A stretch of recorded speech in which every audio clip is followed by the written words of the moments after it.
Es un placer, queridos hermanos, volvernos a encontrar para en esta ocasión repasar juntos nuestro libro de estudio bíblico de congregación, Disfrute de la vida para siempre. La información que trataremos es la que corresponde para la semana del 8 al 14 de agosto. Estamos en la sección 2 de nuestro libro y en esta ocasión tenemos que revisar la lección 15 con el título ¿Quién es Jesús? Y la introducción de esta lección podemos resumir así. Aunque Jesús es uno de los personajes más famosos de la historia, algunos no lo conocen bien y tienen distintas ideas sobre quién fue realmente. Así que vamos a revisar las preguntas y contestaremos con algunos textos bíblicos y tenemos también videos. Es una lección un poco extensa. La primera pregunta dice, ¿quién es Jesús? Bueno, podemos mencionar que fue la primera creación de Dios. Por eso se le llama el Hijo primogénito de toda la creación. Es un espíritu que vive en los cielos. Fue el único ser creado directamente por Jehová, por eso también se le llama el Hijo unigénito o único. Ayudó a su Padre a crear todas las demás cosas y es el portavoz leal de Jehová, por eso se le llama la palabra. Aquí tenemos en este punto 1 dos partes en negritas que debemos marcar porque son los puntos sobresalientes. La palabra el primogénito de toda la creación, por ser el primero, el unigénito, por ser el único creado directamente por Jehová. Las demás cosas, Jesús participó en la creación, y también se le llama la palabra porque es el portavoz leal de Jehová. Siempre estos tres términos han sido explicados en las diferentes publicaciones en las que hemos dado cursos bíblicos. Ahora, tenemos que leer Proverbios 8:30. Yo estuve junto a él como un obrero experto. Día tras día su mayor alegría era yo, y siempre me sentía feliz delante de él. Este texto se refiere al Señor Jesucristo y su colaboración en crear todas las demás cosas. Veamos el punto 2. ¿Por qué vino Jesús a la tierra? Vino para demostrar que es el Mesías prometido y para salvar a la humanidad. Más adelante se va a explicar sobre por qué la humanidad necesita la salvación y cómo nos salva Jesús. También, debido al cumplimiento de las profecías sobre el Mesías, la gente podía identificarlo como el Cristo, el Hijo del Dios vivo. Y esa es la parte principal que hay que marcar al final del punto 2. Además tenemos que leer Lucas 1, 34 y 35. Pero María le preguntó al ángel, ¿cómo puede ser eso si yo no tengo relaciones sexuales con ningún hombre? El ángel le contestó, sobre ti vendrá Espíritu Santo, y el poder del Altísimo te envolverá con su sombra. Por eso el que va a nacer será llamado Santo, Hijo de Dios. Y eso es lo que explica aquí el punto 2. Hace 2000 años atrás, Jehová usó su Espíritu Santo para trasladar la vida de Jesús al vientre de María. Era algo muy peligroso porque Jesús estaba indefenso, como algo pequeñito, que si María moría, podía morir también Jesús. Así que era algo que demostraba el poder de Jehová en este caso. Veamos el párrafo 3, o la pregunta 3. ¿Dónde está Jesús ahora? Desde que Él fue resucitado como espíritu, regresó al cielo y ahora tiene un puesto de gran autoridad. Solo Jehová es más poderoso que Él. Así lo expresa aquí Filipenses 2:9, que es un punto principal. Dios lo elevó a un puesto superior, dice el texto bíblico. Ahora pasamos a la página 64, donde él tiene el título Profundicemos en el tema. Veamos con más detalle quién es Jesús realmente y por qué es tan importante conocerlo. El punto 4 dice, Jesús no es el Dios Todopoderoso. Es una afirmación. Como introducción dice, aunque Jesús es un poderoso ser espiritual en los cielos, La Biblia dice que obedece a Jehová, que es su Dios y Padre. ¿Por qué decimos eso? Bien, tenemos que ver el video. Jesucristo es Dios. Dura 3 minutos con 22 segundos. Una vez que vemos el video, podemos contestar las preguntas que vienen. La primera es de leer Lucas capítulo 1, versículos 30 al 32. Así que el ángel le dijo: no tengas miedo, María, porque cuentas con el favor de Dios. Mira, quedarás embarazada y darás a luz un hijo, y tienes que llamarlo Jesús. Él será grande y será llamado Hijo del Altísimo, y Jehová Dios le dará el trono de David, su padre. La pregunta que viene es, según dijo el ángel, ¿qué tipo de relación hay entre Jesús y Jehová el Altísimo? Bien, ahí en el versículo 32 dice que será llamado Hijo del Altísimo. Esa es la relación. Jesús, Hijo, y Jehová es el Padre de Jesús. Ahora se nos pide leer Mateo capítulo 3, versículos 16 y 17. En cuanto Jesús fue bautizado, salió del agua, y en aquel momento los cielos se abrieron, y él vio el Espíritu de Dios bajando como una paloma y viniendo sobre Jesús. Y entonces una voz dijo desde los cielos: Este es mi Hijo amado, él tiene mi aprobación. La pregunta es, ¿qué dijo la voz desde el cielo cuando se bautizó Jesús? Dijo: Este es mi Hijo amado, él tiene mi aprobación. La otra pregunta, ¿de quién cree usted que era esa voz? Bueno, si está hablando o dirigiéndose a su Hijo, entonces sabemos que se refiere a Jehová. Desde los cielos, Jehová estaba diciendo esto, que él era su Hijo. Así que hay una diferencia. Su Hijo estaba en la tierra y la voz que vino de los cielos le pertenecía a Jehová. Dos personas totalmente distintas. Y ahí tenemos la representación del momento en que Jesús se ha bautizado y al salir del agua se oye la voz desde los cielos, demostrando así que de parte de alguien superior y que se hallaba en otro lugar, venía a darle la aprobación de lo que había hecho Jesús y lo que luego se lo estaba comisionando a hacer como el Mesías prometido. Ahora vamos a ver Juan 14, 28. Oyeron que les dije: me voy y volveré a ustedes. Si me aman, les alegrará que vaya al Padre, porque el Padre es mayor que yo. La pregunta que surge es, ¿quién es mayor y tiene más autoridad? ¿Un padre o su hijo? Es lógico que siempre será el Padre el que tenga más autoridad. ¿Qué quiso decir Jesús cuando llamó a Jehová Padre? Se refería a su dador de vida. Recuerde que Jesús fue una creación de Jehová y a quien también le debe obediencia. Como padre es lógico que nosotros tenemos que obedecerlos. Así que este texto es muy bueno también para demostrar la diferencia entre Jehová y Jesús. Ahora debemos leer Juan 12, 49. Porque no he hablado por mi cuenta, sino que es el Padre que me envió, quien me ha mandado lo que tengo que decir y lo que tengo que hablar. La pregunta que surge es, ¿pensaba Jesús que él y su Padre eran la misma persona? ¿Qué cree usted? Por el texto bíblico vemos que él decía lo que su Padre le envió a decir. Así que hay una diferencia. Son dos personas distintas. Ahora en la página 65 tenemos el punto 5. Jesús resultó ser el Mesías.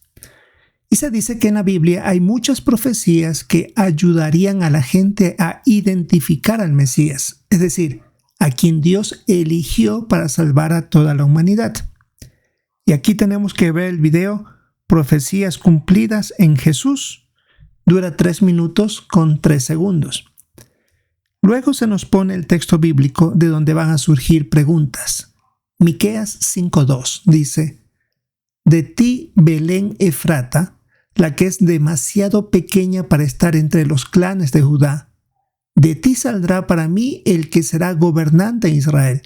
Su origen se remonta a tiempos antiguos, a los días de mucho tiempo atrás.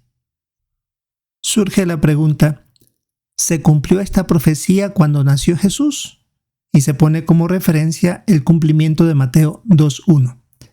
La respuesta es sí, se cumplió, porque Miqueas decía Belén Efrata.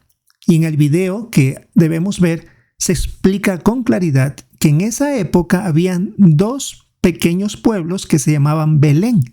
Así que si decimos Jesús nació en Belén, como que puede causar confusión porque preguntaríamos ¿en cuál de las dos Belén? Y el texto fue claro, Belén Efrata, que estaba en la parte sur de Israel, mientras que la otra Belén estaba ahí muy cerca, a Nazaret. Si ellos hubieran ido a esa Belén, no se hubiera cumplido la profecía de Miqueas 5:2. Ellos fueron a Belén Efrata, que estaba en el sur del país. A continuación tenemos que leer dos textos. El primero es el Salmo 34:20.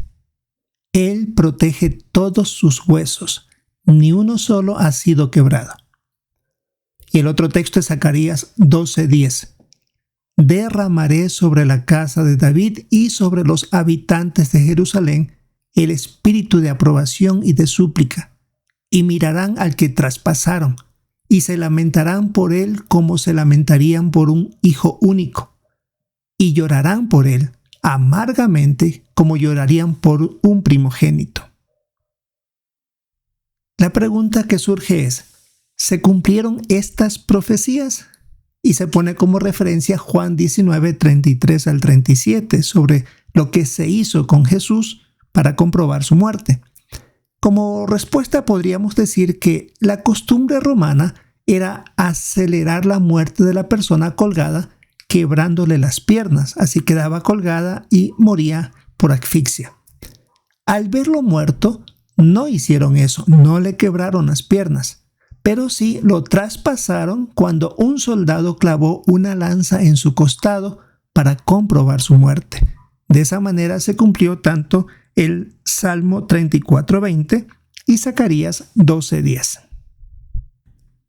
Otra pregunta que surge es, ¿cree que Jesús manipuló los asuntos para que se cumpliera alguna de estas profecías? Imposible. Jesús ya estaba muerto, así que no había cómo manipular los acontecimientos. Esto fue cumplimiento de profecías bíblicas. Y una pregunta final de este punto. ¿Y a usted, qué le dice todo esto acerca de Jesús? Bien, es una pregunta o una respuesta personal, pero podríamos decir que las profecías bíblicas confirman que Jesús es el Mesías prometido y el Hijo de Dios. Ahora nos manda a revisar la nota número 2 de nuestro libro. Eso lo encontramos en la página 255, al final. Y ahí tiene el título ¿Cuándo aparecería el Mesías? Menciona que la Biblia predijo que antes de que llegara el Mesías tendrían que pasar 69 semanas. Luego indica, ¿cuándo comenzaron las 69 semanas? Y se explica que en el año 455 antes de nuestra era, ese año el gobernador Nehemías llegó a Jerusalén para restaurar y reconstruir la ciudad. Así que comenzó en el año 455 antes de nuestra era. ¿Cuánto duraron las 69 semanas? En algunas profecías bíblicas, un día representa un año, como dicen Números 14 y Ezequiel 4. Así que una semana representa 7 años. Por lo tanto, las 69 semanas de esta profecía equivalen a 483 años. ¿Por qué? Se multiplica 69 por 7. ¿Cuándo acabaron las 69 semanas? Si contamos 483 años a partir del año 455 antes de nuestra era, llegamos al año 29 de nuestra era. Justo en ese año Jesús se bautizó y se convirtió en el Mesías. Hay dos publicaciones que son muy buenas para ver estos detalles. Uno es el libro Vivir para Siempre, que estudiamos hace muchos años, y también el libro Venga tu Reino. Muchos tal vez recordarán esos libros y hay información que se podría revisar. Y en jw.org ahí podemos ver estas publicaciones. Y aquí al final de la página 255 tenemos un recuadro donde se nos recuerda: 455 se dio la orden de restaurar Jerusalén. En el 406 Jerusalén quedó reconstruida. Y luego en el año 29 aparece el Mesías cuando se bautiza. En total, 483 años. Si volvemos a la página 65 de nuestro libro, ahora tenemos el punto número 6. Conocer a Jesús nos beneficia. Y se indica que la Biblia destaca la importancia de aprender acerca de Jesús y de la misión que Dios le ha dado. Y tenemos que leer dos textos. Juan 14:6, donde dice: Jesús le contestó: Yo soy el camino, la verdad y la vida. Nadie puede llegar al Padre si no es por medio de mí. Y Juan 17:3. Esto significa vida eterna, que lleguen a conocerte a ti, el único Dios verdadero, y a quien tú enviaste, Jesucristo. La pregunta que surge es: ¿por qué es imprescindible que conozcamos a Jesús? Porque mediante Él, como vemos en estos textos, podemos llegar a Jehová, se le llama como el camino. Y al conocer tanto a su Padre como a Jesús, podemos obtener la vida eterna, como decía Juan 17:3. Y aquí tenemos este dibujo, y la nota que tenemos es: Jesús abrió el camino para que podamos ser amigos de Dios y enseñó la verdad acerca de Jehová. Además, tenemos la oportunidad de alcanzar la vida eterna por medio de Él. Al final de la página 65 tenemos el punto: lo que algunos dicen. Los testigos de Jehová no creen en Jesucristo. Nos pregunta: ¿qué contestaría usted? Es una respuesta personal, sin embargo, podríamos decir algo como esto. Diríamos que sí creemos en Jesús, sí lo mencionamos, porque es nuestro modelo a seguir para tener una correcta adoración a Jehová. Es el Mesías prometido y el Rey designado por Jehová para conducir a la humanidad a la perfección durante los 1000 años de su gobernación. Así que sí creemos en Él, sí lo mencionamos siempre. Ahora tenemos el resumen. Jesús es un espíritu poderoso, el Hijo de Dios y el Mesías. Son los 3 puntos que se han visto aquí. Ahora tenemos el repaso. ¿Por qué se le llama a Jesús el primogénito de toda la creación? Porque fue lo primero que Jehová creó. La otra pregunta: ¿qué hacía Jesús antes de venir a la tierra? Ayudó a su Padre a crear todo lo demás que existe hoy día. Ha servido como portavoz leal de Jehová, transmitiendo las instrucciones y mensaje de su Padre. Y la última pregunta: ¿cómo sabemos que Jesús es el Mesías? Porque hay muchas profecías bíblicas que ayudan a identificar a Jesús como el Mesías. Desde el lugar de su nacimiento, acontecimientos durante su vida y algunas que incluyen su muerte, y también la que vimos en la tabla de la nota 2, donde se indicaba sobre el cumplimiento de las 69 semanas. Y ahora viene el punto: propóngase esto. Para saber más acerca de la vida de Jesús en la tierra, vea el video. Con toda seguridad Dios lo hizo Señor y Cristo, pero solo la parte 1. O también leer los capítulos 2 y 3 de Lucas. ¿Cuál puede ser otro objetivo? Prepararnos con textos bíblicos y palabras apropiadas para ayudar a algunos que creen que Jesús es Dios. Decimos palabras apropiadas para no ofender, diciendo cosas que la persona se haga o se sienta mal. Bien, queridos hermanos, es lo que teníamos que revisar para esta ocasión en nuestro estudio bíblico de congregación, lo que corresponde para la semana del 8 al 14 de agosto. Sin duda es un estudio bastante extenso, pero la próxima semana continuamos también con Jesucristo y otros detalles más. Esperamos poder participar con nuestros comentarios y siempre escuchar los de nuestros hermanos. Si es la voluntad de Jehová, esperamos encontrarnos en una próxima ocasión.